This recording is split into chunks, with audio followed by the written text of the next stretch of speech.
Buenas tardes. Bueno, vamos a abordar la última clase de este curso, dándole prioridad a las enfermedades transmitidas por los alimentos. Hemos venido conversando a lo largo de todo el curso eh, que una de las mayores preocupaciones y responsabilidades de todo manipulador es tender a la inocuidad de los alimentos, tomar todas las medidas pensando en que los alimentos no deben ser una fuente de transmisión de enfermedades. Así que esta parte que vamos a ver ahora resulta fundamental porque vamos a charlar de cuáles son, más específicamente las vamos a mencionar y describir cuáles son las enfermedades más comúnmente transmitidas por los alimentos, viendo la variedad de orígenes que hay, la variedad de agentes causales y la variedad de consecuencias que pueden traer estas enfermedades para todos los consumidores de alimentos, ¿cierto? Acá tenemos las principales y más conocidas causas de contaminación biológica. ¿Se acuerdan acerca de cuáles eran los microbios que podían causar enfermedad? Y mencionamos bacterias, parásitos, virus y hongos, que acá no figuran, porque son menos relevantes, aunque guarda que yo les comenté en algún momento que los hongos procedentes de la naturaleza, o sea, todos los alimentos, los granos, las plantas que han estado en su momento han sido cultivadas a la intemperie y en medio de la naturaleza, son susceptibles de contaminarse con hongos. Y esos hongos, en determinadas condiciones de almacenamiento, pueden generar toxinas, varias de ellas muy graves.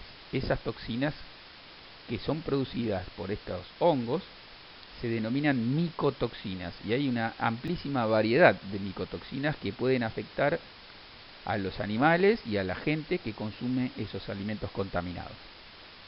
Pero bueno, ahora y atendiendo, ¿se acuerdan a esa distribución que acabamos de ver de los orígenes de las enfermedades transmitidas por los alimentos? La mayoría son de origen biológico y la mayoría de ellas de origen bacteriano. Entre las bacterias podemos mencionar salmonella, listeria, que no la vamos a ver acá, pero que puede ser puede causar enfermedades bastante graves de tipo la listeria. Lo que tiene es que causa unas enfermedades o una enfermedad, la listeriosis, que no se la asocia con los síntomas clásicos de una gastroenteritis y que puede derivar en una meningitis. O sea que eso a veces despista un poco a los médicos, ¿no?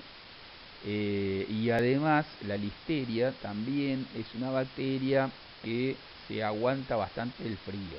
Entonces, en este mundo donde todo se conserva por refrigeración, la listeria está adquiriendo cada vez más chances de aparecer. Lo mismo, bueno, Escherichia coli vamos a hablar ahora, sí la vamos a ver. Shigella no la vamos a ver, pero también es uno de estos que puede causar enfermedades, menos difundida, por eso no ingresa dentro de las prioridades del curso. Igual que el Campylobacter. Brucella sí la vamos a ver. Clostridium también lo vamos a ver, que son siempre dentro de las bacterias. Y el Staphylococcus también lo vamos a ver, y es que lo vimos en el caso del brote que mencionábamos de Neuquén. Después hay una serie de parásitos de estas. Lo que vamos a mencionar particularmente es la Trichinella spiralis, causante de la triquinosis, ya vamos a desarrollarla. Y dentro de los virus, como ejemplo, vamos a ver el de la hepatitis A, que es uno de los más comunes que aparecen en aguas contaminadas o como afecta al manipulador. Cuando el manipulador está enfermo de hepatitis, también lo transmite a los alimentos, a los utensilios. Así que ya también vamos a mencionar ese caso. Vamos a reforzar a esta altura del curso algo que ya han ido viendo en algún momento, y que son los mecanismos de enfermedad que se pueden padecer a partir de los alimentos. Por ejemplo, podemos sufrir infecciones. Son aquellas enfermedades que se originan por ingerir microbios, sean bacterias, parásitos, virus, como dijimos recién, y que el daño que nos causan se produce a partir de la multiplicación de estos microbios dentro de nuestro organismo. Un ejemplo de esto es la salmonela. Otra forma de enfermarnos es intoxicarnos. Las intoxicaciones son provocadas por la ingestión de alimentos contaminados con alguna sustancia que está preformada, o sea que se generó o fue a parar al alimento, y que por ser nociva, por causarnos daño, por ser tóxica, la llamamos toxina. Estas toxinas pueden ser generadas por bacterias que estuvieron en el alimento, y después por un calentamiento o las matamos a las bacterias, pero la toxina por lo general es más resistente, tiene más resistencia al calor que las bacterias. Entonces las bacterias con un calentamiento las eliminamos, pero no llegamos a eliminar a veces la toxina, y ahí es donde entonces padecemos una enfermedad, una ETA de origen tóxico o una intoxicación.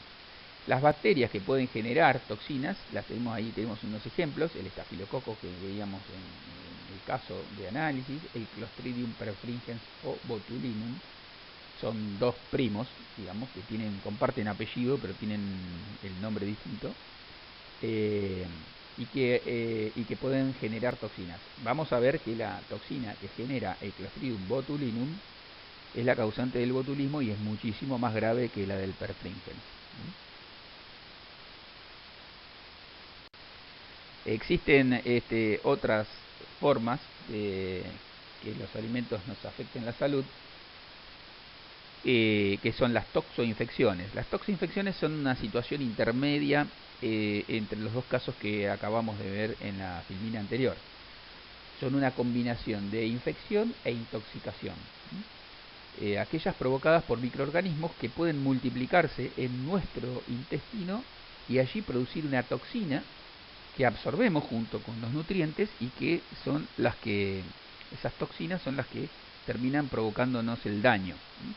Ejemplo de toxoinfección son el cólera. ¿Se acuerdan del vibrio cólera, que estuvo hace unos años estuvo muy en los medios y todo, y se difundió el uso de la lavandina como un método de asegurar el agua de bebida, etcétera? Y el botulismo infantil. Ahora, cuando veamos botulismo, vamos a mencionar el caso particular del botulismo en chiquitos menores de 1 año, que es no la intoxicación clásica de botulismo que sufren los adultos, sino un mecanismo de enfermedad diferente y particular para los niños menores de 1 año. Y bueno, después están las alergias, que en algún momento lo charlamos durante el curso y se preguntó, y en realidad no son una enfermedad transmitida por los alimentos típica, porque el problema es de una susceptibilidad particular de algunos individuos hacia algún componente de los alimentos. Por eso no son consideradas clásicas enfermedades transmitidas por los alimentos. Pero vamos a ver el caso de la celiaquía,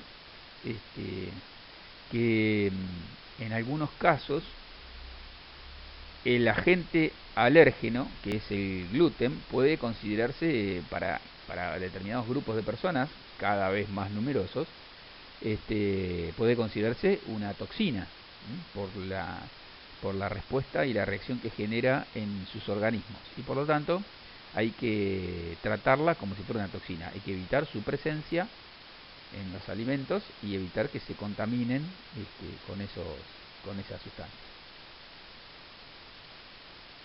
Bueno, acá vamos a mencionar algunos de los síntomas más comunes que se presentan cuando ocurre una enfermedad transmitida por los alimentos. Por lo general, los más comunes son, puede ocurrir con fiebre, dolor de cabeza, náuseas y vómitos, dolor abdominal, diarrea y visión borrosa. ya vamos a ver un caso particular de la visión borrosa y explicar de dónde está la conexión entre la enfermedad y este síntoma.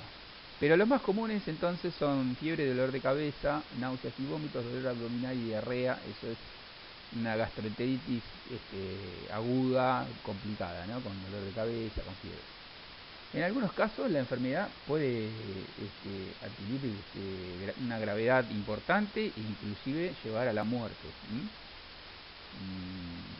Ahora de los casos que vamos a ver, algunos pueden llegar a ser fatales. Los síntomas también pueden variar dependiendo de la cantidad de bacterias o del agente contaminante, como les decía hoy, de la dosis que uno recibe a través del alimento, tanto de la dosis de la cantidad de bacterias como de toxinas que pueda haber, de la cantidad del alimento que uno haya consumido y de la susceptibilidad de la persona, o sea, del estado de salud. Sabemos que condiciones de estrés, que ahora vamos a ver distintos grupos de riesgo, pero hay situaciones que disminuyen el sistema inmune, las defensas de una persona, y la exponen más que a otras a padecer enfermedades o a que sean más graves de una persona a otra. Acá tenemos que el concepto de grupos de riesgo. Grupos de riesgo son grupos justamente de personas que por alguna característica común a ese grupo los hace más propensos a enfermarse a partir de los alimentos. En general son más propensos a enfermarse y bueno, si la contaminación viene con los alimentos, también son más propensos a padecer enfermedades transmitidas por los alimentos. Tenemos los extremos etarios, o sea, las edades extremas, los chicos chiquitos y los ancianos. Los chicos chiquitos porque, bueno, nuestro sistema inmune es un sistema muy complejo, muy eficiente, porque nos mantiene sanos la mayor parte de nuestras vidas y contra una amplia variedad de patógenos, pero desde que nacemos le lleva un tiempo alcanzar su pleno funcionamiento. Entonces, durante las primeras edades, el sistema inmune no está plenamente desarrollado y entonces esas personas de poca edad son susceptibles a padecer enfermedades. Y lo mismo pasa con los ancianos, pero en el sentido de que ya su sistema inmune, al contrario, es por desgaste, que ya no responde como en su mejor momento. Entonces, los niños y los ancianos son más susceptibles porque su sistema inmune no está funcionando en su máximo potencial. Los lactantes, además, tienen el agregado de que, ¿se acuerdan cuando nosotros hablamos acerca del pH y el efecto que tenía sobre las bacterias o los microbios en general? Que los pH muy ácidos suelen afectar a las bacterias matándolas o inhibiéndolas, impidiendo que se multipliquen o directamente matándolas. Bueno, el estómago de las personas adultas tiene el jugo gástrico, es muy ácido, tiene ácido clorhídrico, y eso hace como de una barrera protectora contra las bacterias que puedan venir con el alimento. Pero los lactantes, por su dieta a base de leche y de la leche ser un alimento neutro, digamos no ácido, puede llevar a que el estómago de los lactantes no tenga, de hecho el estómago de los lactantes no tiene ese pH tan bajo como el de los adultos, y entonces esa barrera contra los microbios no existe y puede entonces permitir el pasaje de bacterias y de microbios a través del estómago al intestino y causar entonces el daño ahí.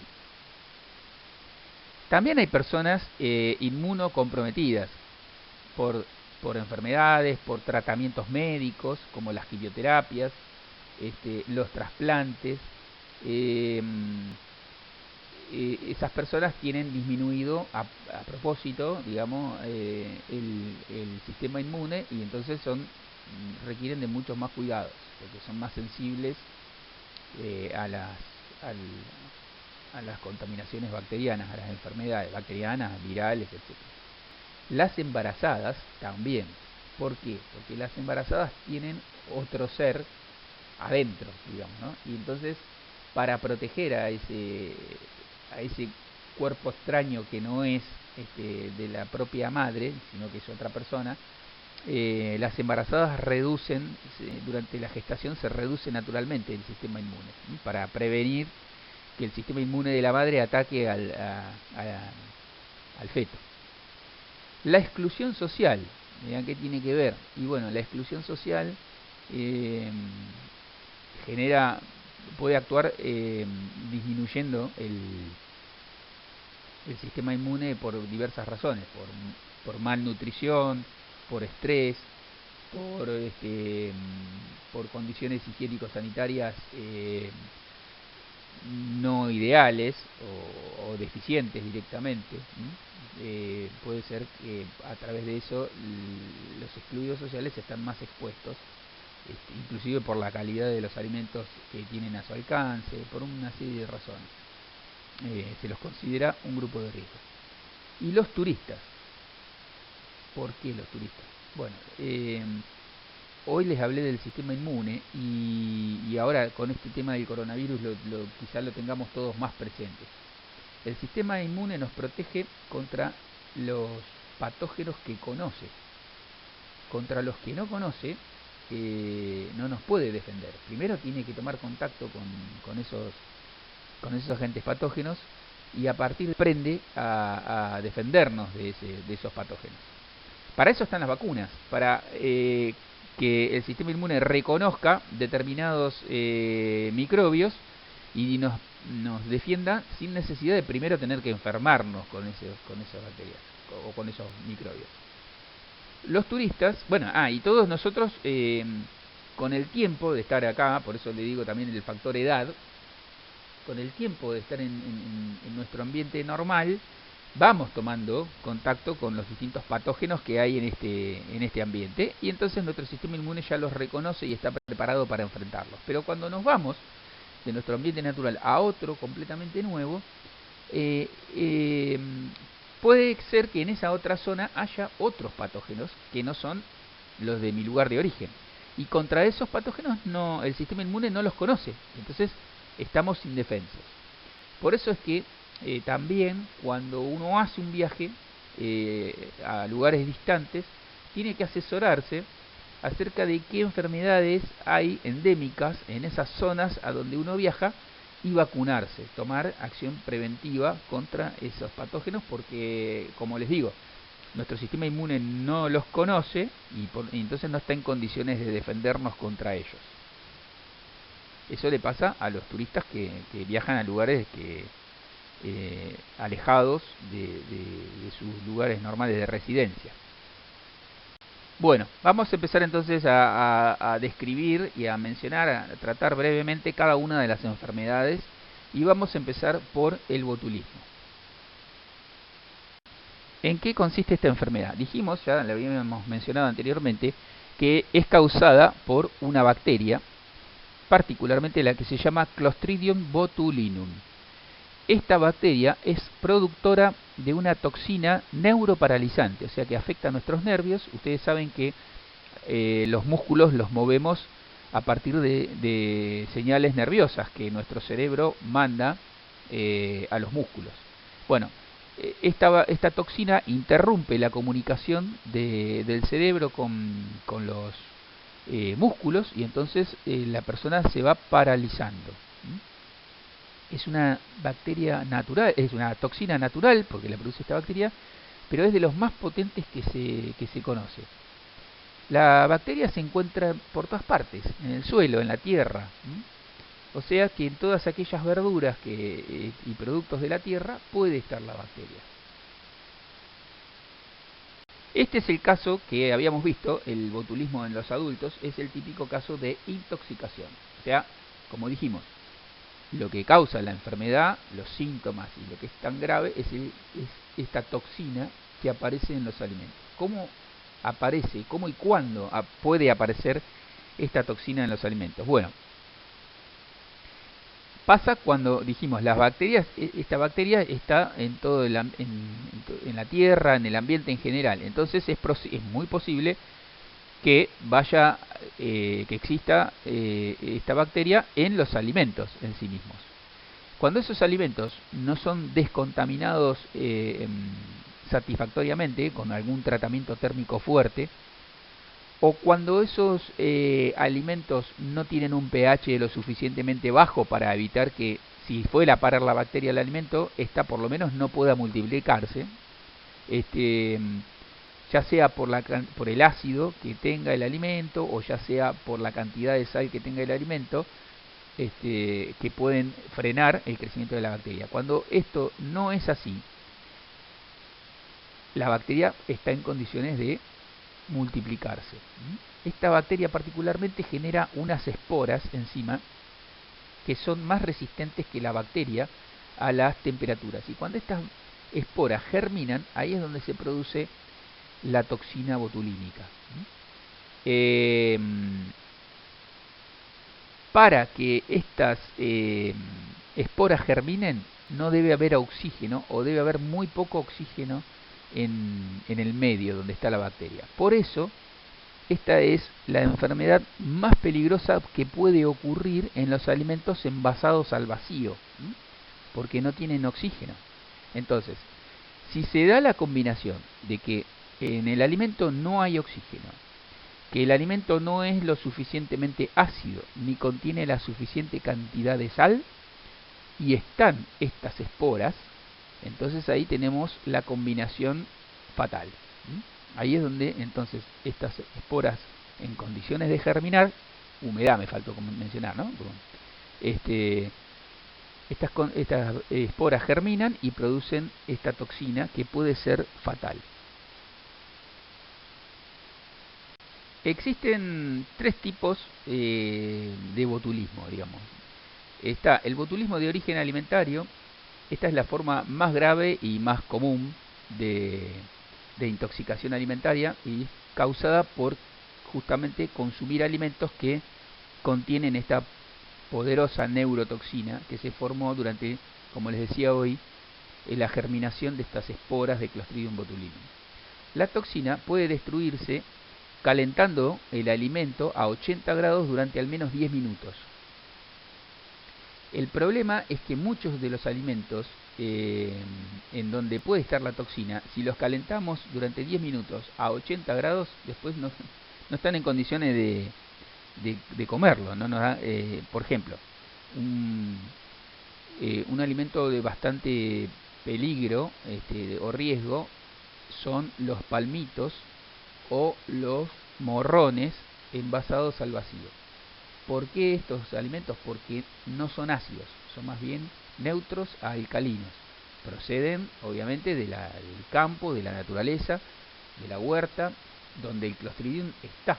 Así que si a estos alimentos los encerramos al vacío y le damos las condiciones de ausencia de oxígeno y nutrientes y agua, puede ser que se genere la toxina.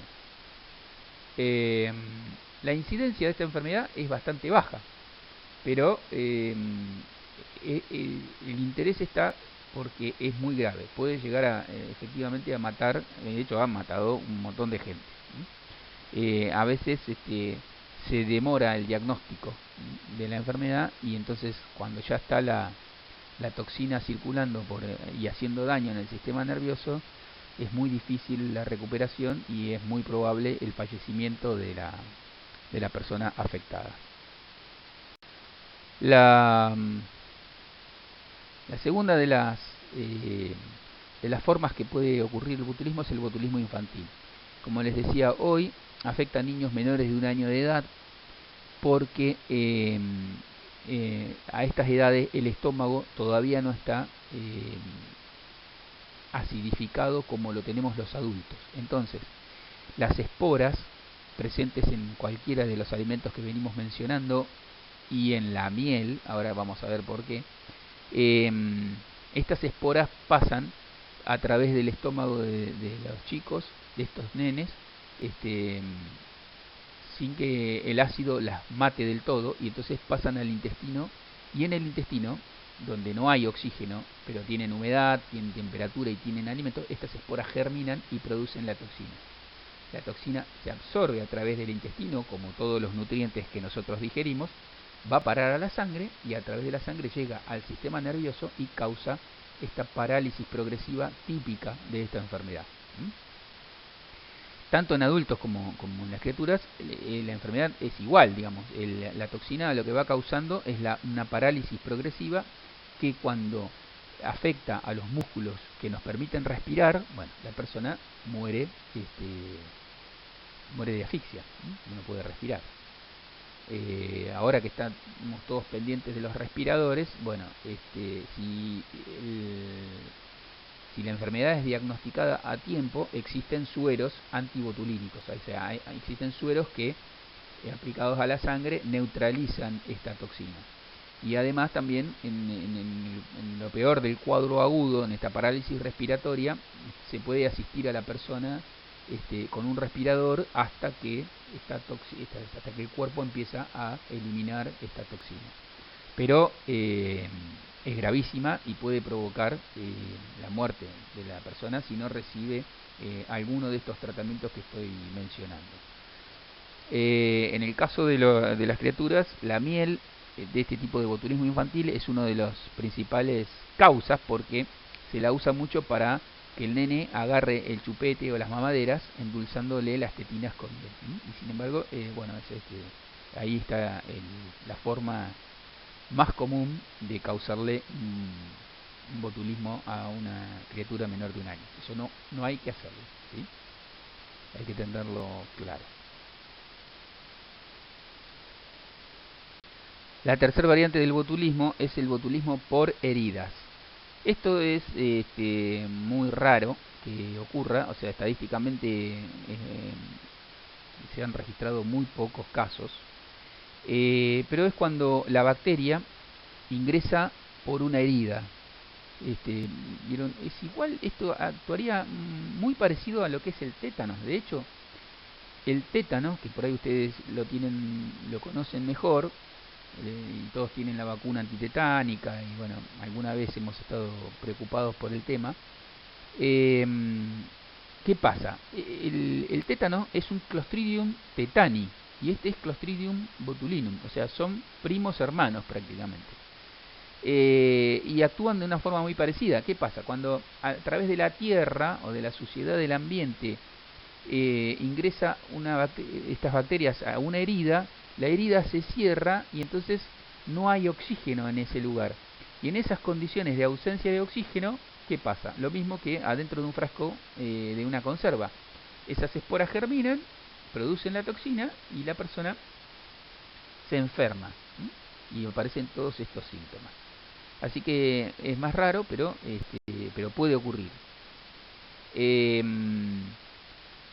Hoy más temprano les mencionaba, bueno, como esto es una parálisis progresiva, lo que va causando la toxina, esta neurotoxina, yo no sé si ustedes saben, pero el enfoque de la vista, eso que nos permite ver a diferentes distancias y siempre claro, siempre en foco, se logra por unos músculos que tenemos en el ojo que deforman el cristalino, ¿no? Entonces así como el efecto de cuando uno acerca o aleja una lupa para lograr el foco adecuado. Bueno, el ojo tiene unos músculos que actúan sobre el cristalino es la lente entonces que nos permite enfocar. Estos músculos son uno de los primeros que resultan afectados por la toxina. Entonces, cuando empezamos con el botulismo, uno de los primeros síntomas es la visión borrosa. Es esa incapacidad para enfocar bien las cosas. ¿Por qué? Porque estos músculos que deberían actuar sobre el cristalino ya están paralizados. Entonces, no podemos hacer foco. Hay que tener cuidado porque eso uno no lo asocia inicialmente a una enfermedad que pueda venir de un alimento, y sin embargo estamos ingresando en un cuadro muy serio que puede terminar muy mal. A esta enfermedad hay que agregarle un elemento más que la vuelve tan peligrosa. ¿Se acuerdan cuando nosotros hablamos de alimentos alterados, lo que significaba? Que a partir de una contaminación el alimento veía modificadas sus características organolépticas, su sabor, su olor, su color, su textura. Y esa alteración nos alertaba a nosotros que ese alimento no estaba en buen estado. Muchos utilizaron ese término, no estar en buen estado. Bueno, esta bacteria produce la toxina y no modifica en lo más mínimo las características del alimento. No le da gusto raro, no le cambia el color, no produce olor, ni cambia la textura. Entonces nosotros consumimos ese alimento tranquilos. No hay nada que nos delate la presencia de la toxina. Entonces podemos llegar a comer, además de que esta toxina es muy poderosa, encima podemos llegar a comer cantidades importantes del alimento porque no hay nada que nos prevenga. Bueno, acá tenemos un resumen entonces de lo que de cómo transcurre esta enfermedad. Básicamente el problema es que esa toxina causa parálisis muscular. Como les decía hoy, se puede iniciar uno de los primeros síntomas con visión borrosa, dificultad para tragar y succionar, constipación, porque el movimiento del contenido intestinal también lo hacen músculos que resultan paralizados por esta toxina, falta de apetito, y esto va en aumento hasta que sobreviene la parálisis de los músculos respiratorios y eso causa la muerte del enfermo. Vamos a pasar ahora a hablar de otra enfermedad que se llama síndrome urémico hemolítico. Ahora vamos a ver por qué. La sigla es así, SUH, y también es causada por una bacteria que ya mencionamos y que se asocia mucho a las hamburguesas. Ahora, ¿se acuerdan que hace un tiempo, hace unos años, por ahí los que tengan un poquito más de años sin memoria, hubo un periodista que se comía un Mac pollo en el aire, demostrando que no había ningún riesgo de sufrir esta enfermedad, el síndrome urémico hemolítico, consumiendo ese tipo de alimentos, lo cual es una irresponsabilidad porque justamente esta enfermedad es causada por una bacteria que puede estar en la carne picada, está en la carne y puede ir a parar entonces, por lo tanto, a las hamburguesas de diversas carnes, hamburguesa de pollo, hamburguesa de cerdo, hamburguesa de vaca. Bueno, el síndrome urémico hemolítico entonces es otra de las enfermedades que pueden transmitir los alimentos. Lo causa una toxina, una toxina Shiga, porque no tiene mucha importancia que ustedes memoricen exactamente esto, pero bueno, es porque viene de otra bacteria y le transfirió a esta bacteria, a la Escherichia coli, la capacidad de producir esta toxina. Y se llama Escherichia coli enterohemorrágica. ¿Por qué? Entero es de intestino y bueno, hemorrágica es pérdida de sangre. Como va dañando y afectando las paredes del intestino, las células que tapizan la pared intestinal, este epitelio, esta piel, se va llagando, se va lesionando y y pierde sangre. Entonces ahí es donde puede producir hemorragia fecal, digamos, ¿no? en materia fecal. Se contrae por consumir alimentos contaminados con esta bacteria o la toxina que forma la bacteria. Pero ahora vamos a ver que además de estar la bacteria o la toxina, lo que tiene que ocurrir para que finalmente esta bacteria o toxina terminen enfermando, esos alimentos deben estar mal cocidos, porque si han recibido un adecuado tratamiento térmico, tanto la toxina como las bacterias son eliminadas del alimento. Acá vuelve a producirse lo que mencionábamos hoy acerca de cuál es el poder que tiene el estómago de barrera, ¿no? De frenar a ciertas enfermedades. Y bueno, Esta enfermedad es particularmente peligrosa en niños menores de 5 años. ¿Por qué? Justamente porque todavía, fíjense, 5 años, puede que su estómago no esté en condiciones de frenar bien eh, o a la toxina o a las bacterias Escherichia coli. Y es la primer causa de insuficiencia renal aguda en los chicos, en edad pediátrica, digamos, ¿no? En los nenes. O sea que además, fíjense, esta toxina que genera la bacteria, lo que termina destruyendo son los riñones. Y entonces dejan de funcionar los riñones. Si bien empieza con un cuadro intestinal, que les decía hoy que puede ir acompañado de hemorragia, la toxina finalmente pasa a la sangre, como veíamos con el botulismo, y a través de la sangre va y afecta a los riñones. Y los riñones entonces dejan de funcionar, dejan de filtrar la sangre, que es la función de los riñones, y la persona, en definitiva, se empieza a intoxicar, la sangre empieza a contaminarse y a no poder limpiarla a través de los riñones, y bueno, puede llevar a la necesidad de un trasplante renal o a la muerte, a la necesidad de diálisis, trasplante y o muerte.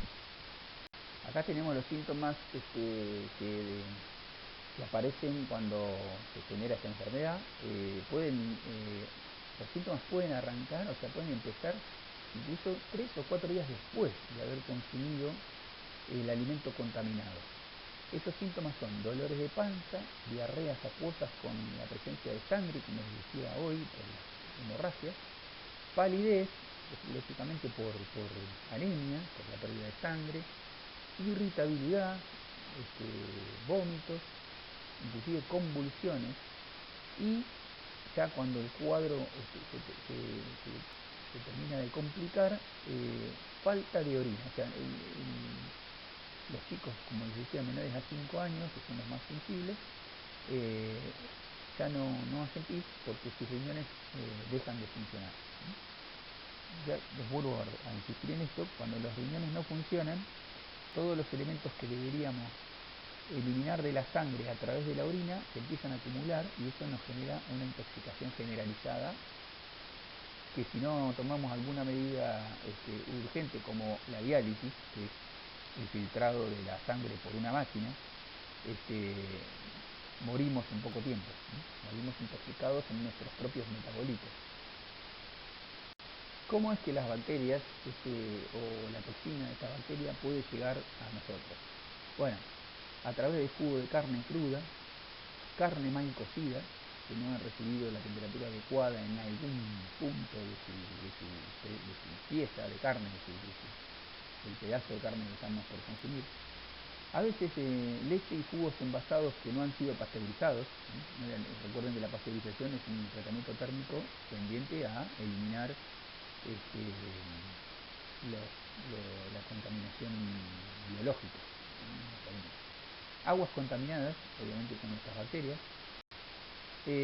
a través de manos, superficies y utensilios sucios, no bien higienizados.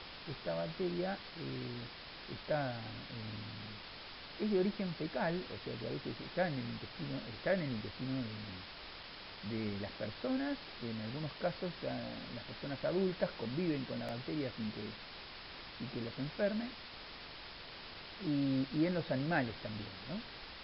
Ahora vamos a ver que justamente a partir de la presencia de esta bacteria en el intestino de los animales es como más comúnmente puede llegar a los alimentos.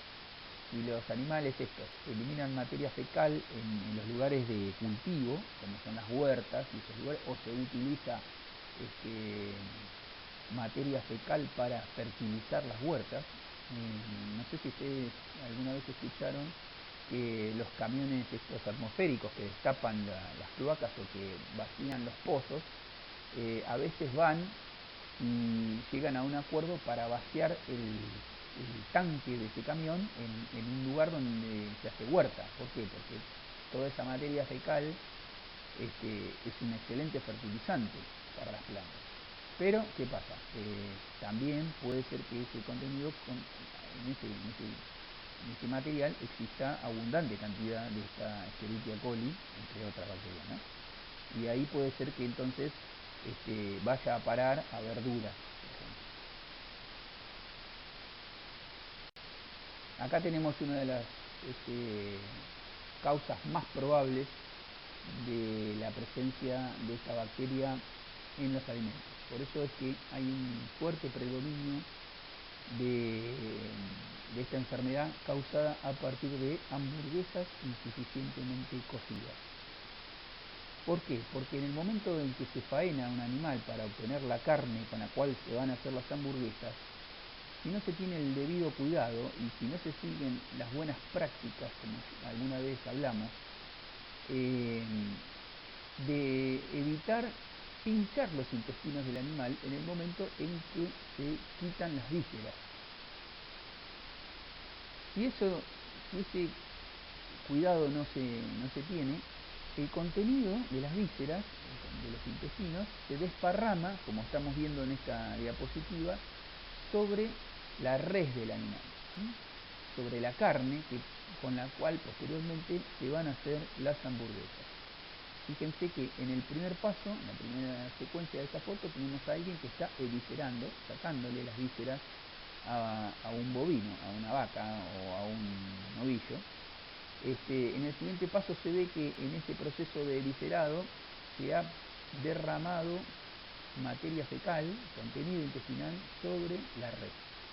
Con esa res, en el siguiente paso se ve cómo se le quita la carne de los huesos y con esos recortes de carne se hace la carne picada, con la cual se van a elaborar, en este caso pueden ser unos chorizos, pero peor son o también las hamburguesas, y entonces la bacteria fue viajando, digamos, se fue transportando a lo largo de toda esta cadena de manipulación de la carne, hasta llegar a la góndola, ¿no? El supermercado, a la carnicería. Para que se hagan una idea, en un gramo de materia fecal podría llegar a haber hasta 1 millón de células de Escherichia coli. Acá tenemos la O157H7, es la enterohemorrágica que hablábamos hoy, porque tiene varias cepas, digamos así, de Escherichia coli. Y fíjense cómo tenemos, cuando animales domésticos recorren una huerta, eliminan materia fecal entre medio, y bueno, y ahí podría estar sembrando la bacteria entre medio de la verdura. Lo mismo si regábamos con las aguas hervidas que les mencionaba hoy, cosa que está prohibido, pero bueno, como se sabe, nuestro país no se caracteriza por los controles más rígidos. Y si no, también tenemos el caso, como analizábamos hoy, de una faena mal hecha, con descuidos en cuanto a la manipulación de las vísceras. ¿Por qué hacemos tanto énfasis en que las carnes picadas o las hamburguesas son la principal fuente de riesgo para esta enfermedad? Porque en una carne sin picar, la contaminación, si el animal estaba sano cuando se lo faenó, y se lo faenó en condiciones razonables, la contaminación bacteriana con Escherichia puede ser que esté en la superficie, como veíamos hoy. Si se derramó un poco de contenido intestinal o de materia fecal sobre la carne, va a estar en la superficie de esa carne. En cambio, cuando con esa carne contaminada superficialmente se pica y se hacen hamburguesas, ¿qué pasa? Las bacterias van a parar en esa masa al interior de la hamburguesa, ¿sí? Se la mezcla y se la incorpora entonces en esa carne picada, quedando no solamente en la superficie, sino en la parte interna de la hamburguesa.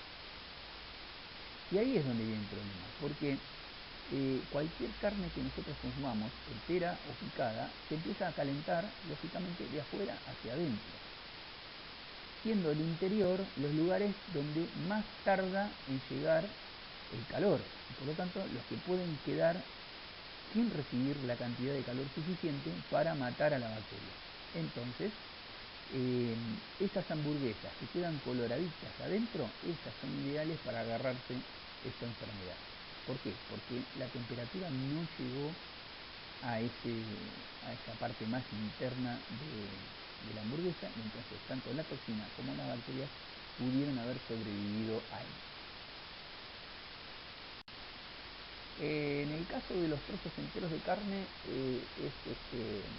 no es para confiarse, pero como les digo, es más difícil. ¿Por qué? Porque la contaminación generalmente está en la parte externa de la carne, y esa es la parte que más recibe calor. Si queda algo frío o no tan caliente, es la parte interna, y allí se supone que no debería haber bacterias, pero no nos podemos confiar. Por eso tenemos como parámetro para tener en cuenta si una carne recibió la temperatura adecuada, es el color. Cuando la carne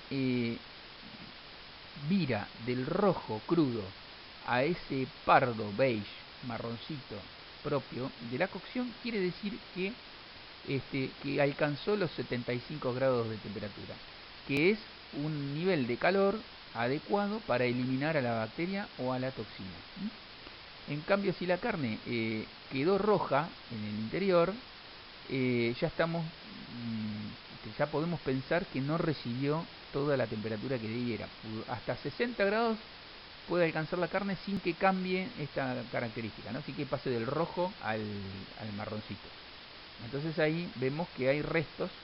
Fíjense acá en la foto de la derecha cómo se ve el gradiente de temperatura. Toda la parte externa de esa pieza de carne está marrón, se ve en el perfil del corte, y la parte más interna quedó roja, que fue la que no llegó a recibir los 75 grados de temperatura que corresponden.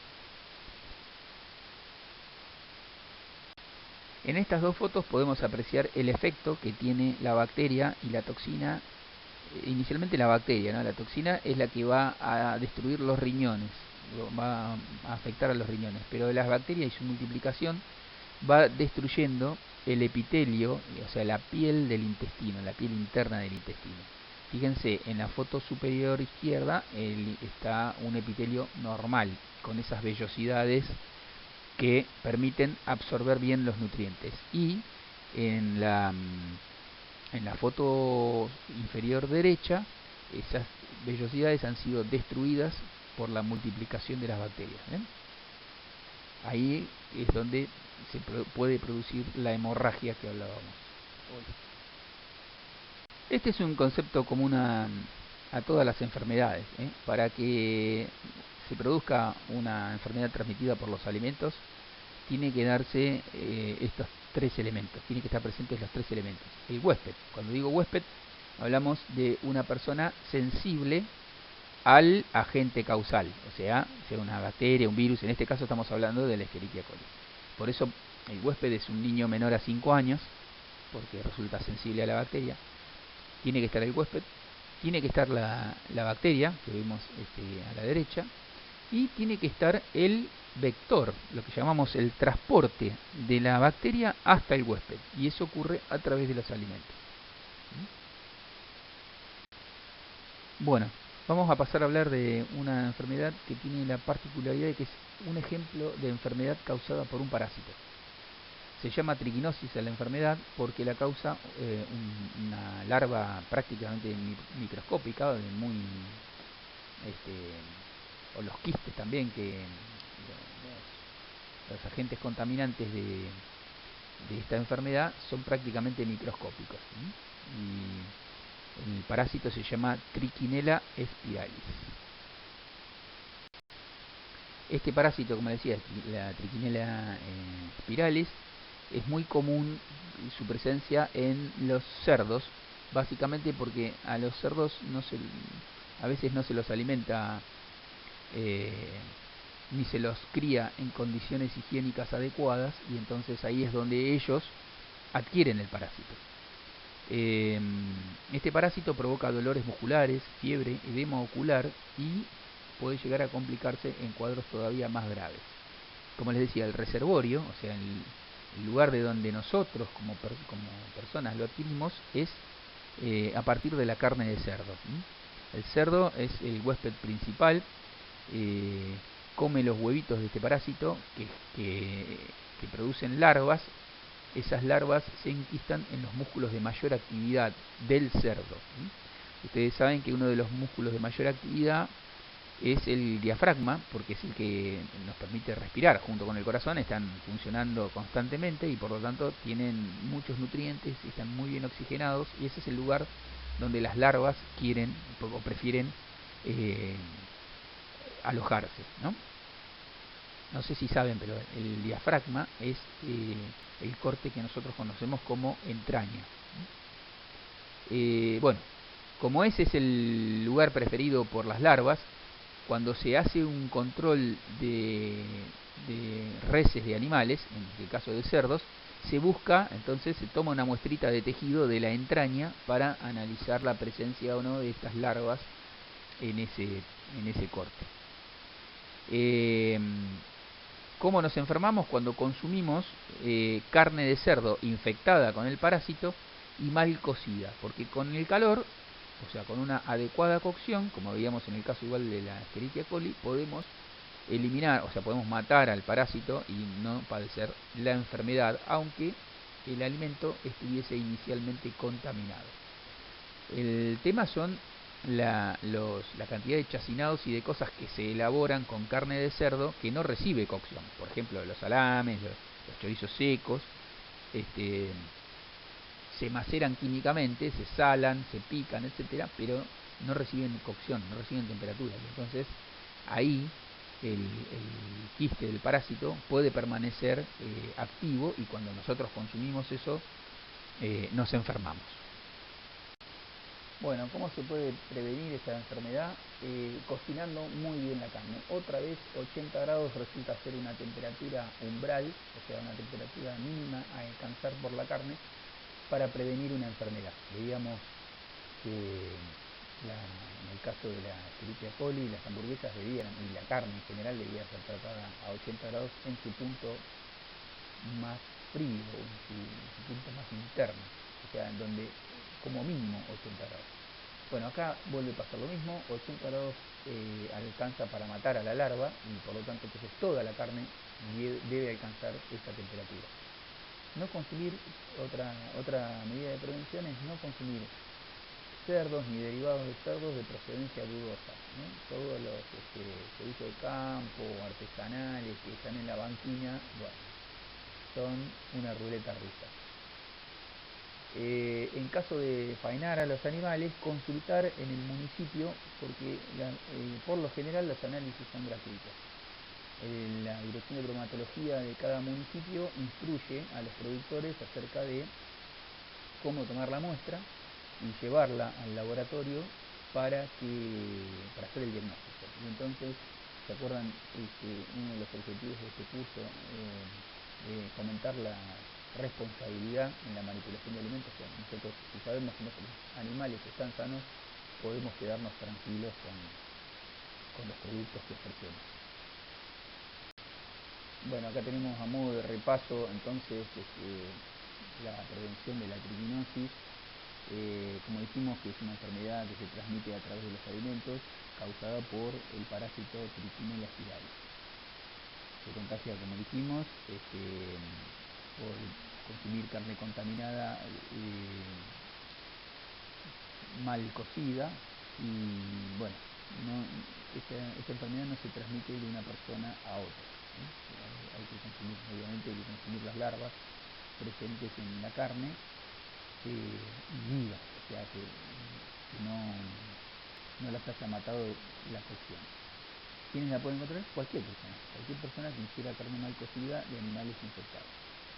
Los síntomas, ahí los tenemos una listita: fiebre, muchos son, como veíamos, comunes a cualquier ETA. Fiebre, dolor muscular, porque las larvas migran por los músculos y destruyen, o sea, rompen parte de los músculos. Hay dolor e hinchazón alrededor de los ojos, y también puede producirse sed, sudoración profusa, escalofríos, debilidad y cansancio. Ahí tenemos un listado de son bastantes los síntomas que pueden aparecer, no muy específicos, pero sí ya orienta a una enfermedad transmitida por los alimentos, no escapa de esa generalidad.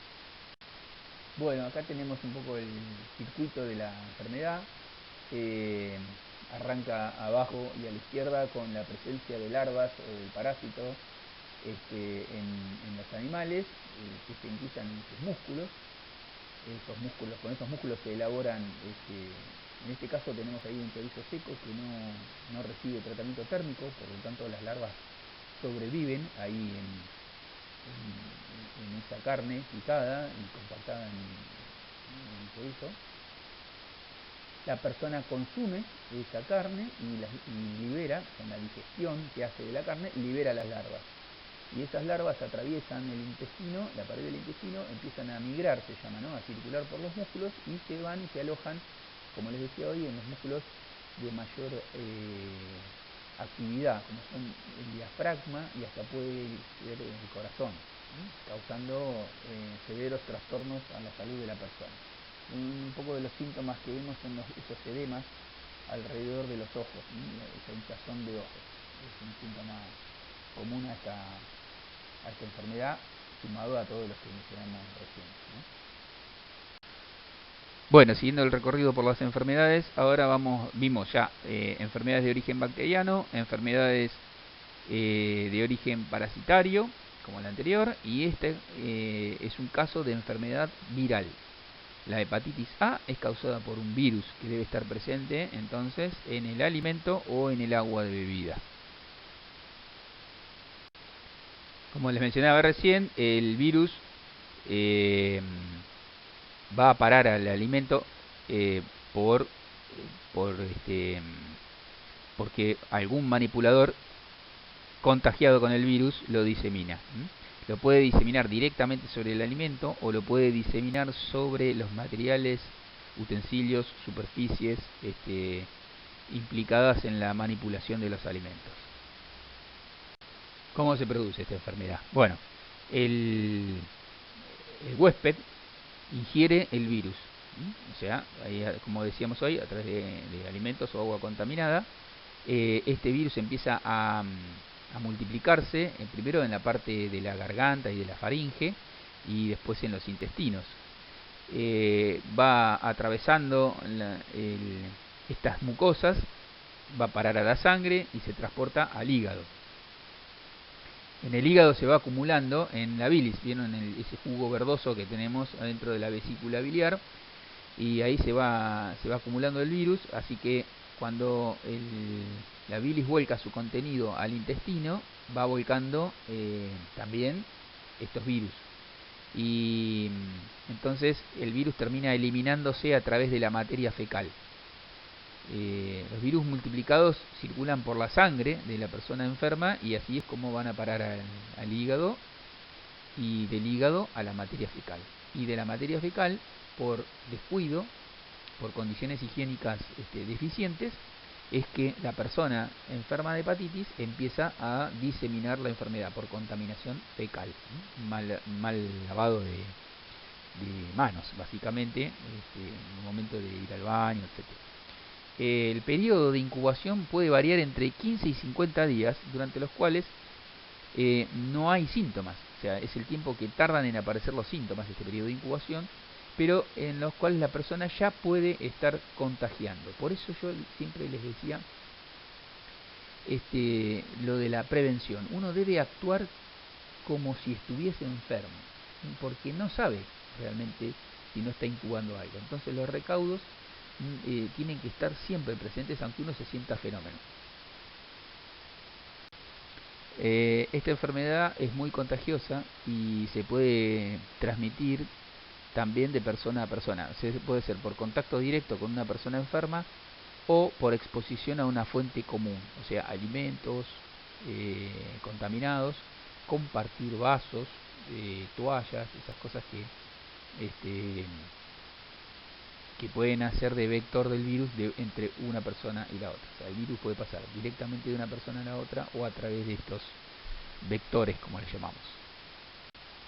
En cuanto a los síntomas, les recuerdo lo que decíamos recién, que pueden tardar de 15 a 50 días en aparecer los síntomas. Lo que no quiere decir que nosotros ya no estemos eliminando virus a través de la materia fecal. Los síntomas comunes a las enfermedades transmitidas por los alimentos, bueno, son cansancio, decaimiento, náuseas, típico, fiebre, pérdida del apetito, dolor de estómago y diarrea. Hasta acá podría ser cualquier gastroenteritis de las que venimos viendo. Pero hay síntomas distintivos para esta enfermedad. Si se produce el amarillamiento de los ojos y de la piel, eso que se llama ictericia, lo blanco de los ojos se torna amarillento. Se nota también un tono amarillento en las palmas de las manos, en la piel. En la palma, digo, aquellos que tenemos piel más oscura, es donde por ahí se nota este tono amarillito de fondo. Eso revela una insuficiencia hepática. ¿Por qué? Porque aparece la bilirrubina, que es un pigmento que se forma en el hígado, se empieza a acumular en la sangre y es lo que nos da ese color amarillento. También hay un oscurecimiento de la orina, que puede llegar a tomar el aspecto de la Coca-Cola, así de ese color. Y a su vez, como también está afectada la producción de bilis, porque el hígado también está complicado, la bilis es lo que le da, los pigmentos biliares, en realidad presentes en la bilis, son los que le dan el color característico a la materia fecal. Como esto está alterado, el hígado está funcionando mal, se produce menor cantidad de bilis y entonces los excrementos salen más claritos. La materia fecal sale color cenicienta o cremosa, digamos, no con el típico color marrón de sus distintas tonalidades de la materia fecal, sino que se pone color ceniciento. Para prevenir esta enfermedad, bueno, están todas las normas básicas y las buenas prácticas de manipulación en relación a la higiene, ¿no?, constante de manos, utensilios, etcétera. Y a su vez existe, para no padecer la enfermedad, la posibilidad de vacunarse. Hoy hablábamos de la importancia de tener el sistema inmune entrenado en el reconocimiento y ataque de los distintos patógenos. Bueno, al sistema inmune se lo puede entrenar contra la hepatitis A través de la vacunación. Es muy importante para todos aquellos que son manipuladores de alimentos, por lo que estamos diciendo, ¿no?, pero también personal de salud, etcétera. En nuestro país, entonces, esta enfermedad constituye el 90% de las hepatitis agudas que afectan a los chicos. Es la típica hepatitis infantil. Los pequeños tienen un riesgo particular de infección porque ellos no son, digamos, no son responsables, pobres, de una adecuada higiene. Entonces hay que estar atrás, de lavarle las manos, de interrumpir ese ciclo fecal oral, se llama, ¿no?, en el cual parte de la contaminación fecal puede llegar de nuevo a la cavidad oral y entonces terminamos ingiriendo bacterias, virus y parásitos presentes en la materia fecal y que entonces nos vuelven a afectar. Desde la incorporación de la vacuna contra la hepatitis A en el calendario nacional, se registró una disminución marcada de pacientes que resultan afectados por la enfermedad y de esta manera también se redujeron los casos de insuficiencia hepática severa que terminan con la necesidad de un trasplante de hígado a causa de esta enfermedad. El calendario nacional de vacunación estipuló entonces la incorporación de la vacuna contra la hepatitis A en forma universal, o sea, toda la población, en una única dosis que debe ser administrada al año de vida. Más allá de la inclusión esta entonces en el calendario nacional al año de vida de la vacuna contra la hepatitis, la OMS sugiere a determinados grupos de riesgo la aplicación de un esquema de inmunización de 2 dosis de esta vacuna. En aquellos que, independientemente de la edad que tengan, por ejemplo, grupos de riesgo como son los homosexuales varones, los pacientes con desórdenes de la coagulación, las enfermedades, aquellos que padezcan enfermedades hepáticas crónicas, los que trabajen con el virus en laboratorios, con el virus activo, ante el riesgo de que se contagien, digamos, el personal gastronómico, porque bueno, dijimos que puede ser vector entre el virus y los alimentos, y el personal que atiende a los jardines maternales, que cambia pañales, que está en contacto con nenes chiquitos por un lado, con materia fecal por el otro. Se recomienda entonces la vacunación, particularmente con este esquema de 2 dosis.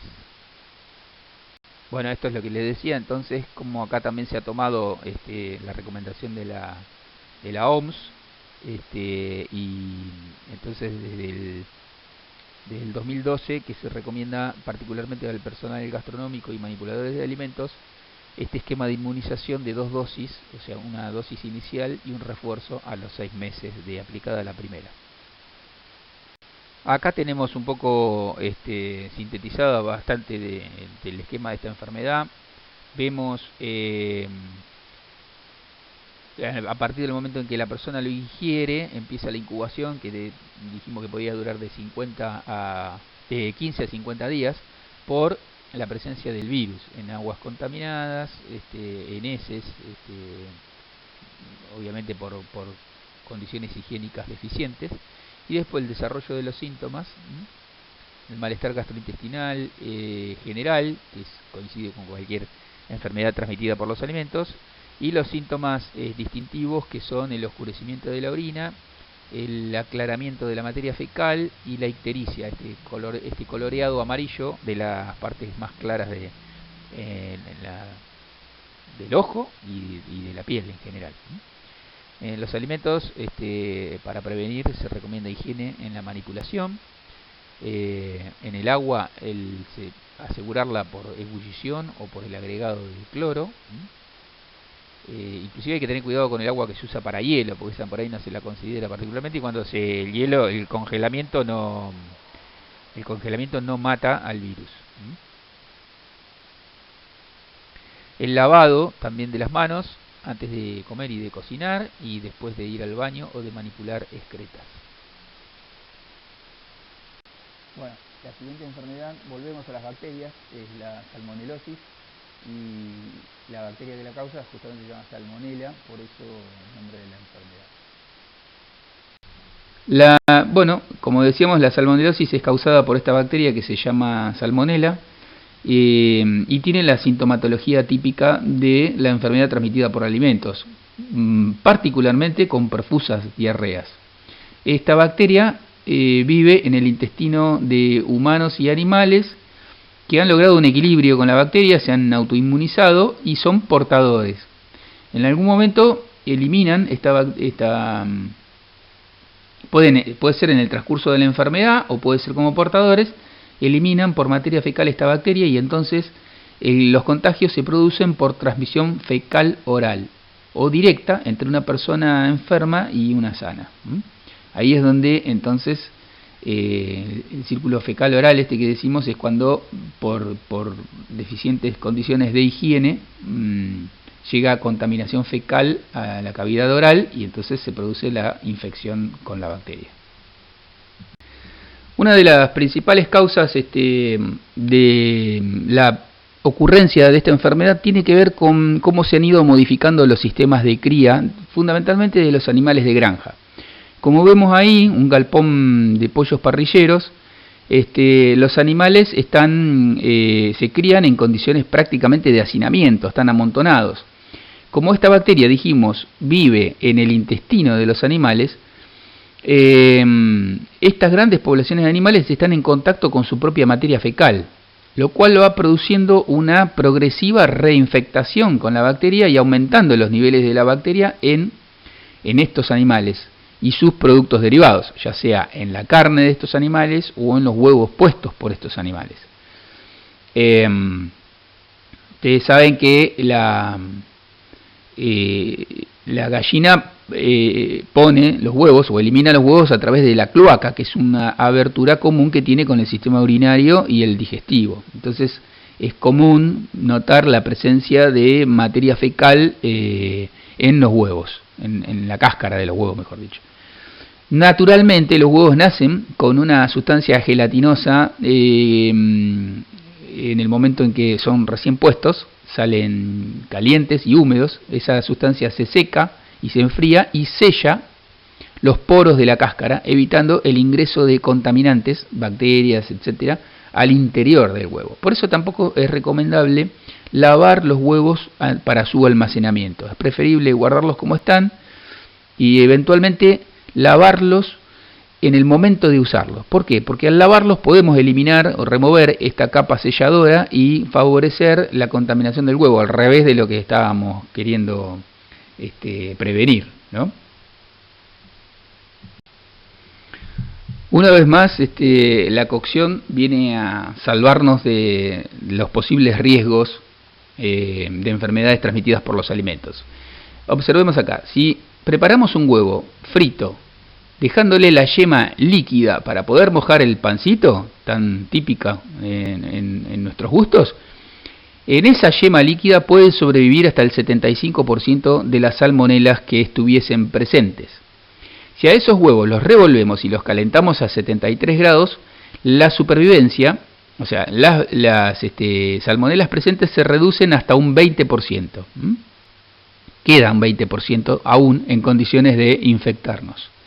Si esos huevos los revolvemos y los calentamos, los llevamos a 83 grados, ya ahí no sobrevive prácticamente ninguna de las salmonelas que pudiese haber en el huevo.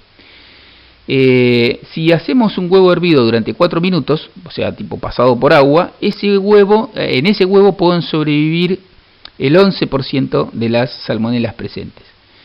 Y si lo freímos, pero al punto de que la yema quede sequita, dura, allí tampoco sobrevive prácticamente ninguna salmonela.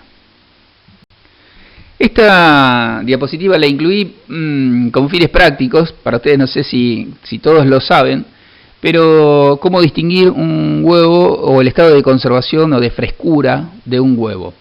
Obviamente un huevo crudo, ¿no? El huevo crudo, fresco, si lo ponemos en un recipiente con agua, como vemos ahí en la diapositiva, con abundante agua, se hunde hasta el fondo, hasta el quedar acostado en el fondo.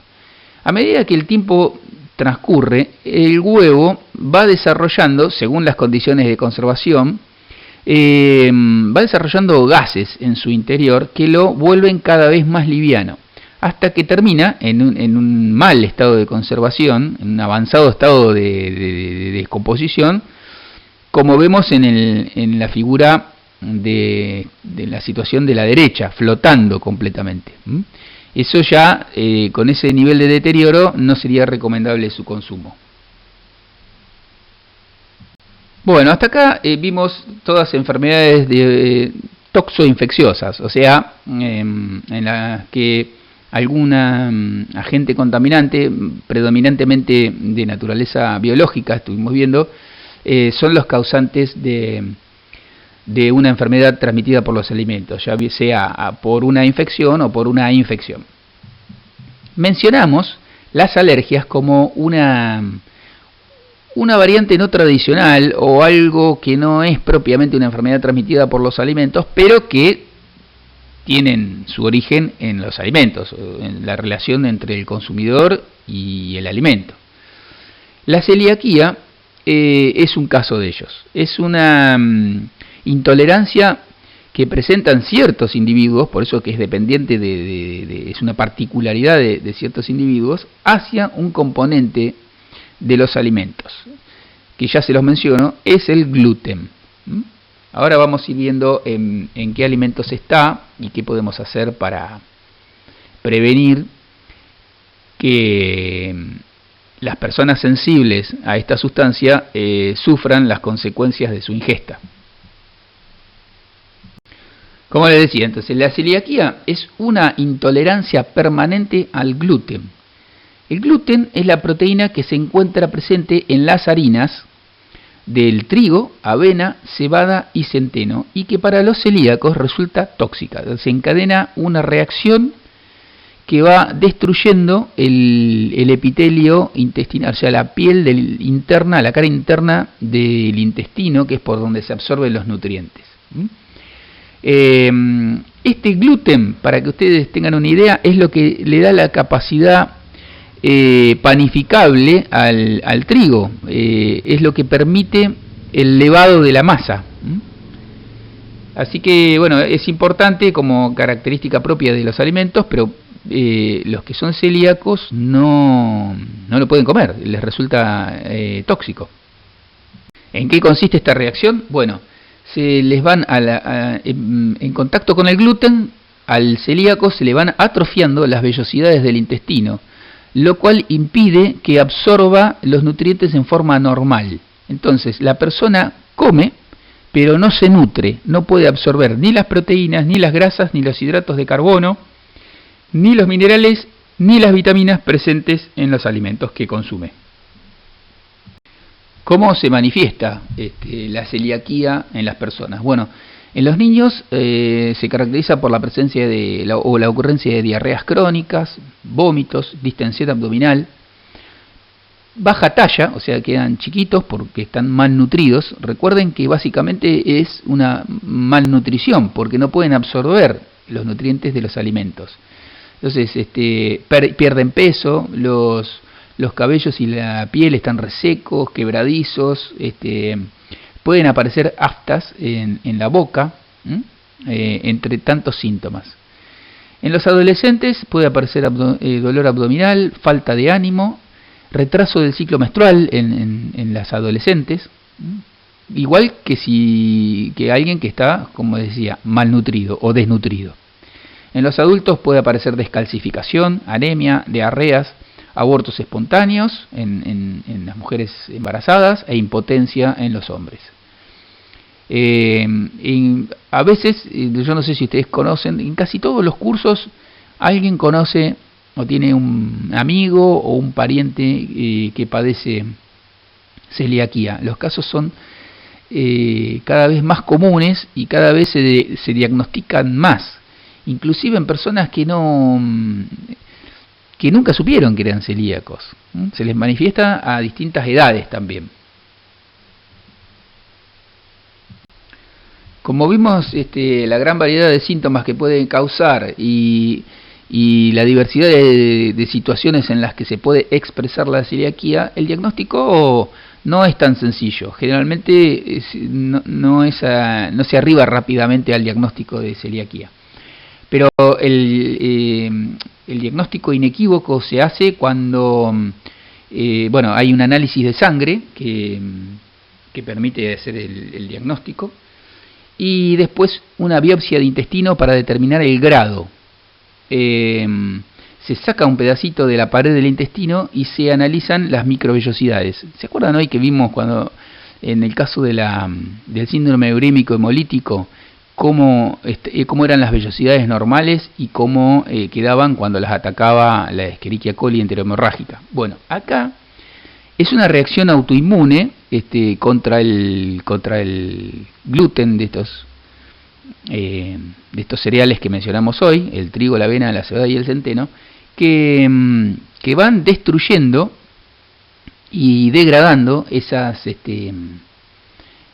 microvellosidades. Entonces la biopsia de intestino va a establecer el grado en el cual esa persona está afectada. Inclusive después de que se le diagnostica, se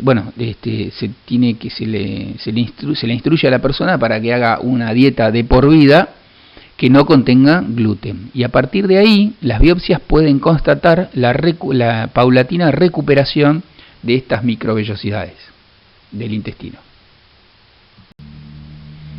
Como les decía, hay cada vez mayor cantidad cada vez se diagnostica más esta enfermedad. Había un montón de gente que no sabía que era celíaca. Se estima que en nuestro país hay una incidencia del 1%, o sea que 1 de cada 100 personas es celíaco.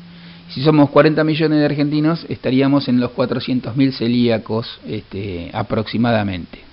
¿Qué debe hacer un celíaco para dejar de tener esos síntomas, de padecer los síntomas y recuperar su normal funcionamiento digestivo? Bueno, una dieta estricta sin TAC, de por vida. ¿Qué son TAC? Trigo, avena, centeno y cebada. Es la sigla que abarca a estos 4 cereales que son los que contienen gluten en sus harinas. Se debe tener la precaución con los productos industrializados, ya que en su composición pueden contener gluten.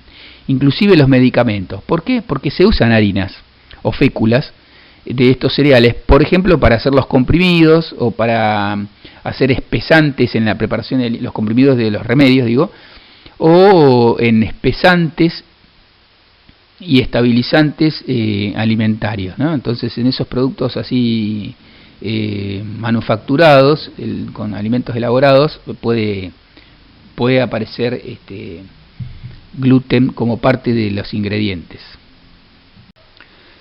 Bueno, en torno a esta enfermedad hay una serie de complicaciones que van más allá de lo estrictamente clínico, y que es en las barreras sociales y del entorno.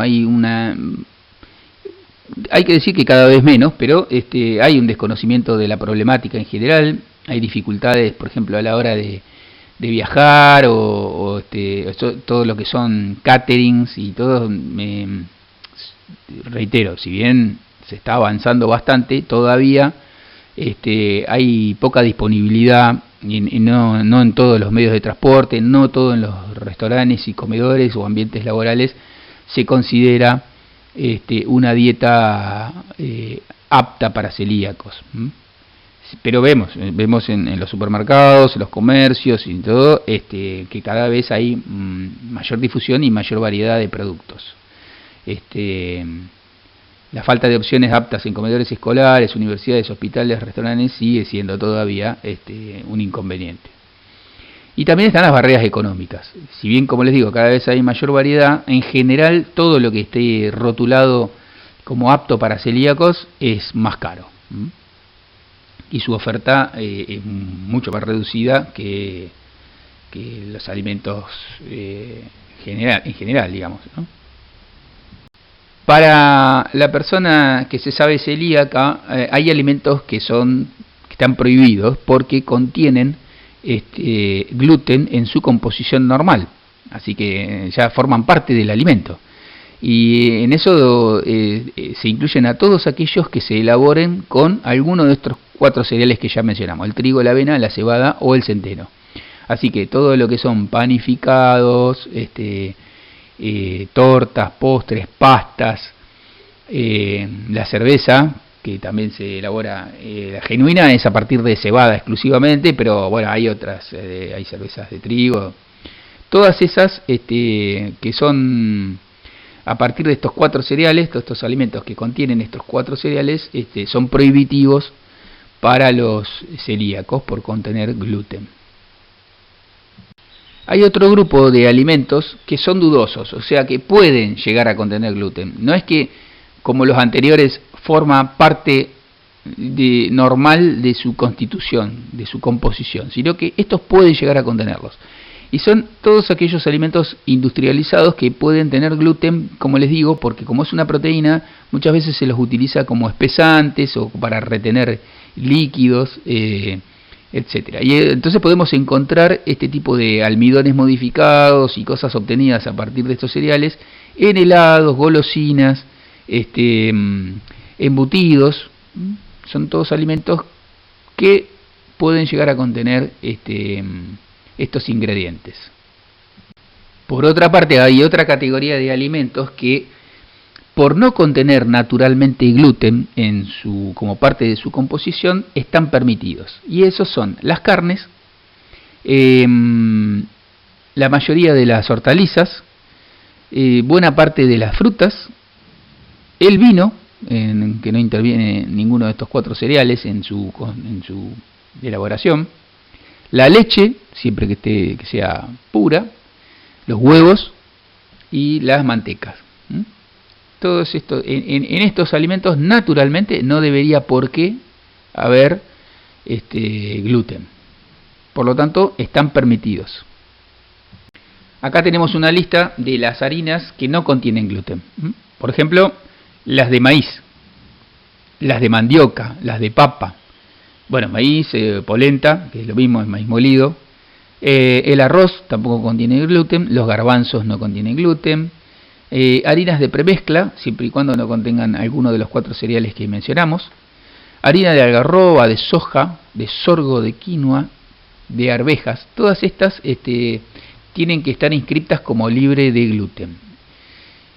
Ahora vamos a ver que es fundamental la pureza en la composición de estos alimentos, porque donde se elabore una harina de maíz, no se debió haber elaborado previamente una harina de trigo, por ejemplo, o donde se hirvió una pasta o donde se hirvió un arroz en el mismo recipiente o agua de hervor, no se pueden hervir, mejor dicho, donde se hirvieron unos fideos de trigo, por ejemplo, no se debe hervir el arroz para un celíaco con posterioridad, porque lo contaminamos. Los alimentos oficialmente reconocidos y acreditados como libres de gluten son los que llevan ese logo que tenemos ahí a la izquierda, el logo oficial que va por ley, digamos, ¿no? Los alimentos que contengan este logo está garantizada su aptitud para celíacos, al no contener, a ser libres de trigo, avena, cebada y centeno. Después, ese logo no debe faltar. Después puede tener otros agregados, ¿no? Pero ese es indispensable. Para que lo pueda consumir un celíaco, tiene que legalmente contener ese logo. Después pueden tener leyendas agregadas como libre de gluten, además de ese logo.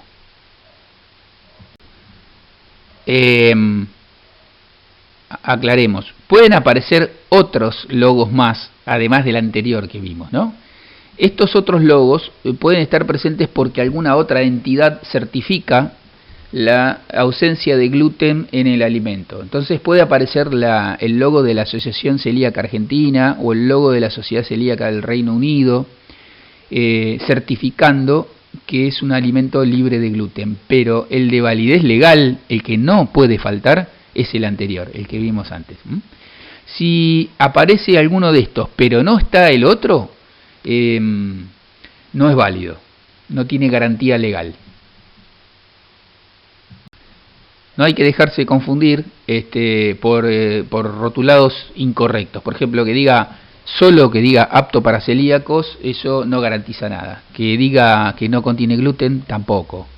Que sea libre de TAC, así escrito sin el logo anterior, es insuficiente. Lo mismo que en otros idiomas, o que no detenga harinas, o que diga avalado o certificado por vengano o sultano. Cualquiera de estas cosas, solas, sin el logo que vimos, el de la ley nacional, no lo valida para celíacos. En relación a la celiaquía, entonces, se debe trabajar sobre 5 principios básicos para observar las buenas prácticas de manufactura que siempre mencionamos. Una es una adecuada elección de las materias primas, saber qué se puede usar y qué no se puede usar, y dentro de lo que se puede usar, asegurar la calidad de esas materias primas. Un adecuado almacenamiento. ¿Por qué? Porque puede ocurrir la contaminación cruzada, un viejo concepto que venimos revisando a lo largo del curso. En los lugares de almacenamiento donde coexisten alimentos para celíacos y alimentos no aptos para celíacos, debemos tener mucho cuidado en que no se pueda llegar a producir una contaminación cruzada. Es más, no deberían almacenarse en forma conjunta o permitir ese riesgo. Lo mismo ocurre en la elaboración y manipulación de los menúes, en el uso de equipamiento. Siempre que en un lugar se elabore alimentos para celíacos y alimentos generales, con los equipos limpios, lo primero que se debe realizar es los menúes para celíacos y después los menúes generales. No al revés, porque restos entonces de los menúes generales pueden contaminar los menúes específicos para celíacos. Y recuerden que el gluten, que para la gente común no representa ningún riesgo ni molestia ni nada, es tóxico para los celíacos. Hay que manejarlo como si fuera una toxina.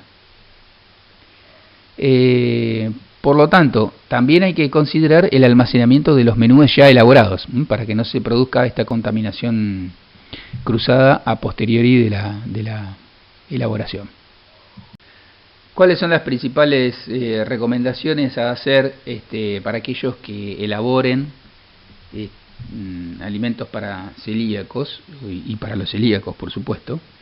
No comprar productos sueltos, fiambres ya feteados, ni productos artesanales, sin las debidas garantías. Comprar siempre productos que estén rotulados como libres de gluten sin TAC y con el logo oficial, innegociable. Almacenar en lugares diferenciados, correctamente etiquetados, como les mencionaba hoy. Cocinar primero los alimentos para celíacos que los generales. Y utilizar utensilios, equipos y todo bien lavados, bien higienizados.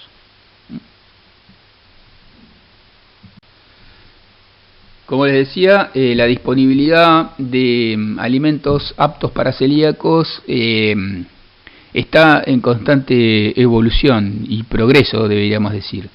Hay una página, la www.anmat.gov.ar, donde se van publicando los alimentos oficialmente reconocidos como aptos para celíacos y se la actualiza periódicamente. O sea, es un lugar donde se puede consultar cuáles son los alimentos disponibles para los celíacos.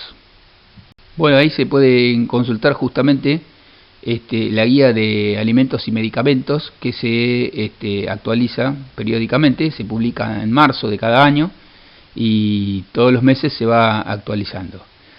Se incluyen también medicamentos y productos de higiene y cuidado corporal, porque hay casos en los cuales el contacto con la piel, no ya la ingesta, sino el contacto del gluten con la piel de la persona celíaca puede desencadenar reacciones alérgicas. Así como ocurre a nivel intestinal, a partir del alimento, puede ocurrir por contacto directo del gluten con la piel. Por eso lo de los medicamentos y de los productos de higiene y cuidado personal. Acá tenemos el logo que no puede faltar. Este es el que va por ley nacional y es el que garantiza entonces la aptitud de cualquier alimento para su consumo por parte de los celíacos. Bueno, como para ir redondeando, entonces, una de las principales formas de prevenir la ocurrencia de una enfermedad a partir de los alimentos, una ETA, debe pasar por estas 5 recomendaciones. Evitar la contaminación cruzada, ¿sí? Impidiendo que lleguen agentes patógenos a los alimentos. Como esto, además de esto, como esto podría llegar a ocurrir, además hay que evitar la reproducción bacteriana, o sea, no generarle a las bacterias condiciones en las cuales puedan reproducirse en los alimentos. Así que, en primer lugar, tratando de que los patógenos no lleguen. En segundo lugar, tratando de que si llegan no se multipliquen. En tercer lugar, si llegaron en alguna medida y algo se multiplicaron, eliminarlos. Eso es mediante la cocción. Es la única forma, la temperatura, de descontaminar un alimento, como ya venimos viendo. Y una vez elaborado un alimento y libre de contaminación, entonces no cortar la cadena de frío para que no se recontamine y se reinfecte con algún patógeno. Y mantener, por supuesto, la limpieza y la desinfección de todo, del manipulador y de las instalaciones. Acá vemos la contaminación cruzada en sus dos variantes. La contaminación directa, cruzada directa, ¿no?, entre un alimento y otro, o cruzada indirecta entre un alimento y otro a través de las superficies, utensilios o equipos de procesamiento.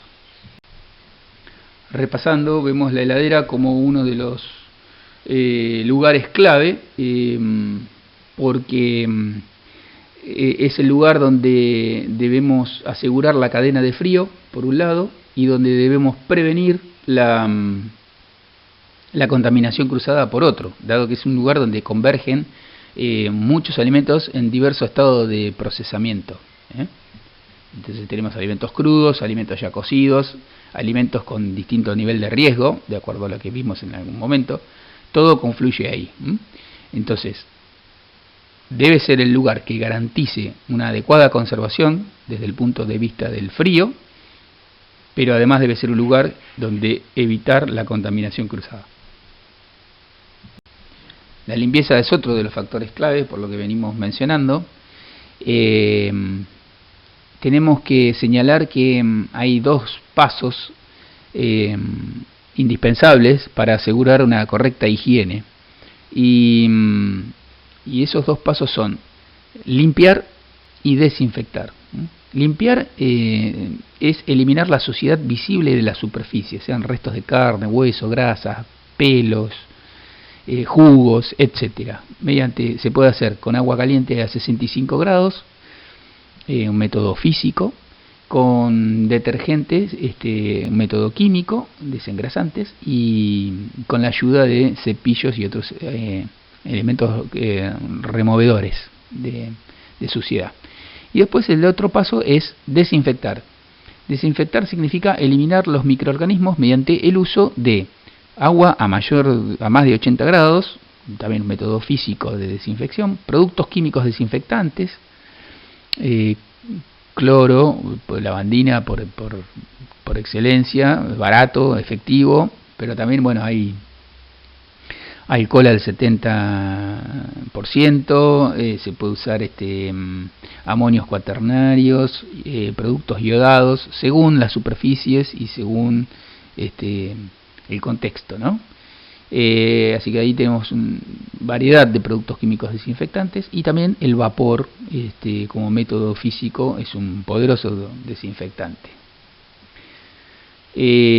Para que la higiene sea eficiente y completa, conviene realizar estos pasos por separado. Primero limpiar y después desinfectar.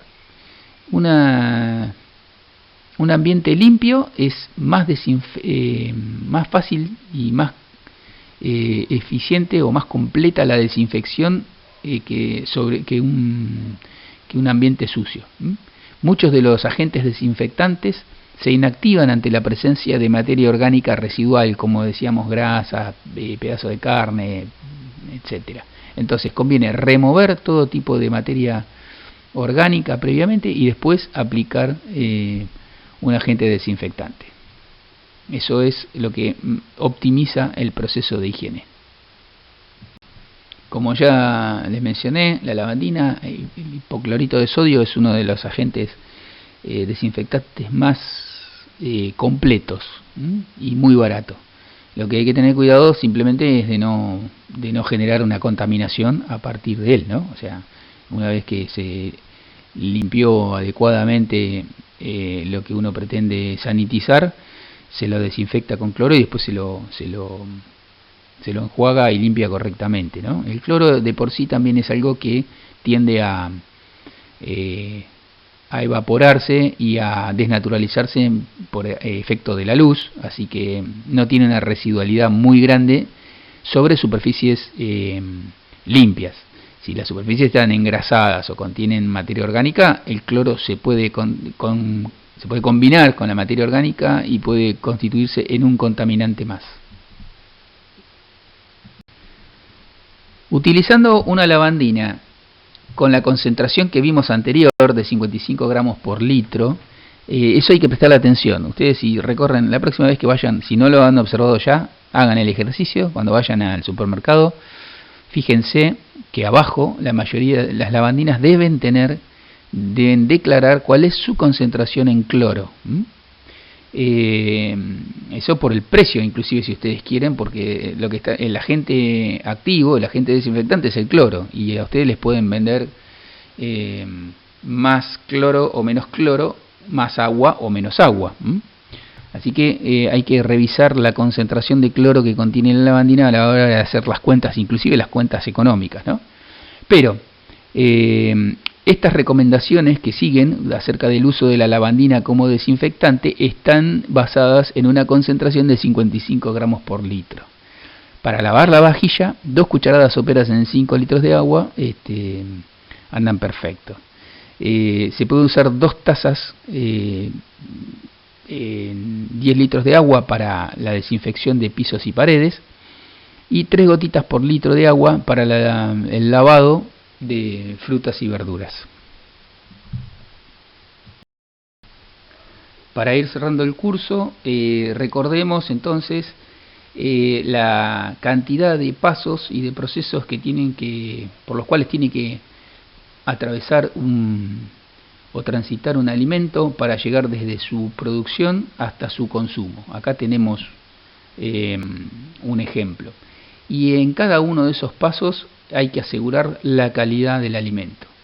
Siempre el hilo se corta por lo más delgado, y entonces en aquellos de estos pasos donde no aseguremos la calidad, se afecta el resultado final. Así que recordemos que a toda la lista de recomendaciones acerca de cómo realizar determinada operación que existen en cada uno de estos pasos, se las denomina en forma genérica como buenas prácticas de manufactura.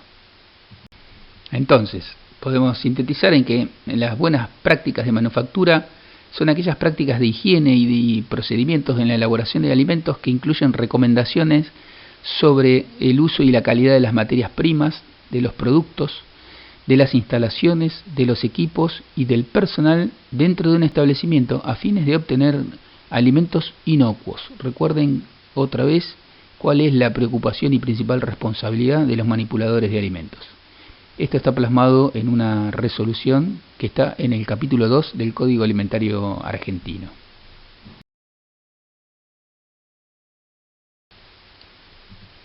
Una de las medidas más sencillas pero de más relevancia en la higiene de los alimentos es una adecuada limpieza de manos. Así, ahí vemos, acá tenemos un esquema acerca de los pasos a seguir para un adecuado lavado de las manos.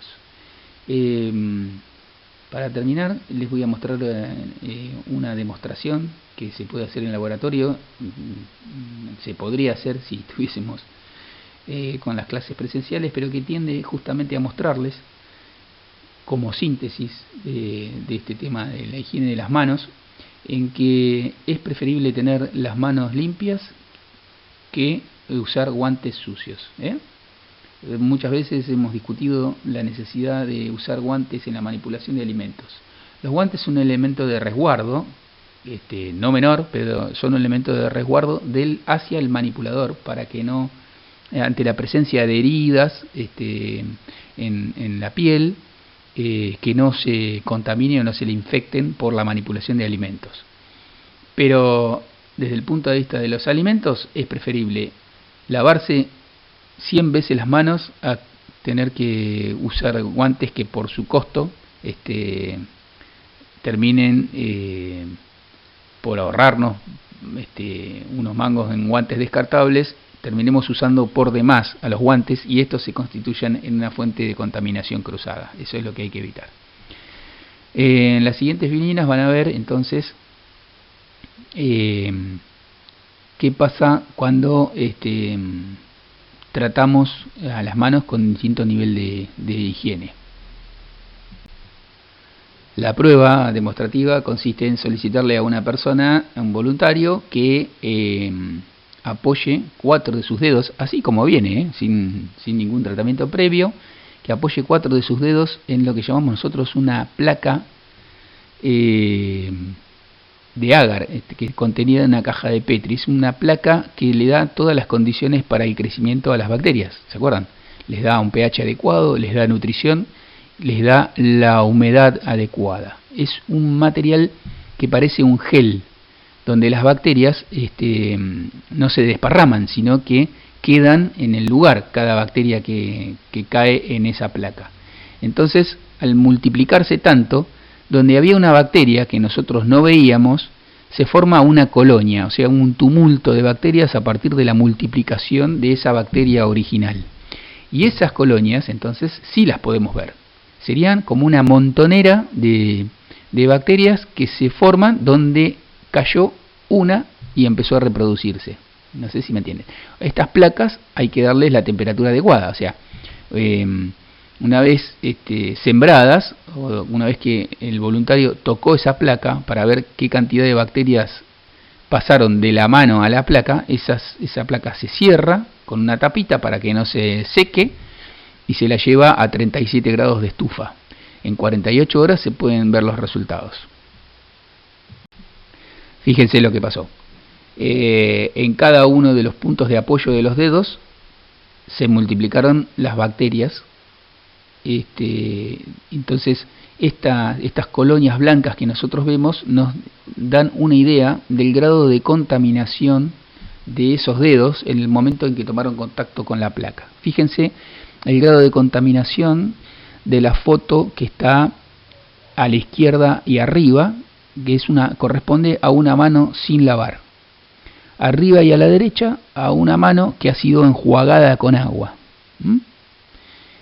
Observan cómo algo se reduce, pero sigue habiendo una importante presencia de bacterias en esas colonias blancas algodonosas que se ven ahí. Si pasamos a las fotos inferiores, tenemos a la izquierda una mano lavada durante 20 segundos utilizando agua y jabón, que es lo que están recomendando en este momento para la prevención del coronavirus. Fíjense cómo aún con estos cuidados hay una proporción de bacterias que sobreviven, que son esas colonias, esos puntitos blancos que vemos en cada punto de apoyo de los dedos. Pero si a esa mano lavada por 20 segundos con agua y jabón la desinfectamos, por ejemplo alcohol 70, fíjense el resultado, prácticamente no quedan bacterias en la mano. Esto es un poco para destacar la importancia entonces de que haya higiene y desinfección como método de sanitización de manos y superficies. La foto que sigue, la diapositiva que sigue, muestra lo mismo pero hecho con guantes. Vemos que el uso de guantes no garantiza la ausencia de bacterias. Fíjense que un guante sin lavar, que es la foto superior izquierda, deja bacterias en la placa. Un guante enjuagado deja menos, pero sigue dejando. Un guante lavado durante 20 segundos con agua y jabón reduce bastante la presencia de bacterias porque el látex es un material, como veíamos hace varias clases atrás, de características deseables, digamos, en cuanto a que es impermeable, es liso y permite entonces una adecuada limpieza. Pero sigue habiendo bacterias. Si a ese guante lavado con agua y jabón durante 20 segundos se lo desinfecta, o sea, si hacemos por separado lo que es higiene y desinfección, el resultado es prácticamente óptimo, no quedan bacterias en la placa.